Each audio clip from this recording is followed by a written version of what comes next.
ದ್ವಿಚಕ್ರ ವಾಹನಗಳ ನಡುವೆ ಡಿಕ್ಕಿ ಸಂಭವಿಸಿ ಸವಾರರು ಗಂಭೀರ ಗಾಯಗೊಂಡ ಘಟನೆ ಮಂಗಳೂರು ಬೆಂಗಳೂರು ರಾಷ್ಟ್ರೀಯ ಗೋಳಿತೊಟ್ಟುವಿನಲ್ಲಿ ಅಕ್ಟೋಬರ್ 28ರಂದು ರಾತ್ರಿ ನಡೆದಿದೆ.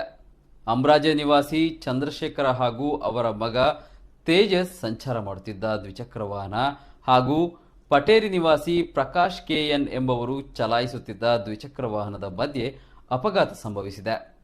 ಅಪಘಾತದಲ್ಲಿ ಪ್ರಕಾಶ್ ಕೆಎನ್ ಅವರಿಗೆ ಗಂಭೀರ ಗಾಯವಾಗಿದ್ದು ಅವರನ್ನ ಮಂಗಳೂರಿನ ಆಸ್ಪತ್ರೆಗೆ ಕೊಂಡೊಯ್ಯಲಾಗಿದೆ. ಚಂದ್ರಶೇಖರ ಹಾಗೂ ಅವರ ಮಗ ತೇಜಸ್ ಸಣ್ಣ ಪುಟ್ಟ ಗಾಯಗೊಂಡಿದ್ದು ನೆಲ್ಯಾಡಿಯ ಖಾಸಗಿ ಆಸ್ಪತ್ರೆಯಲ್ಲಿ ಚಿಕಿತ್ಸೆಗೆ ದಾಖಲಾಗಿದ್ದಾರೆ. ಸ್ಥಳಕ್ಕೆ ನೆಲ್ಯಾಡಿ ಹೊರಠಾಣೆ ಮತ್ತು ಪುತ್ತೂರು ಸಂಚಾರಿ ಠಾಣಾ ಪೊಲೀಸರು ಭೇಟಿ ನೀಡಿ ಪರಿಶೀಲಿಸಿದ್ದಾರೆ.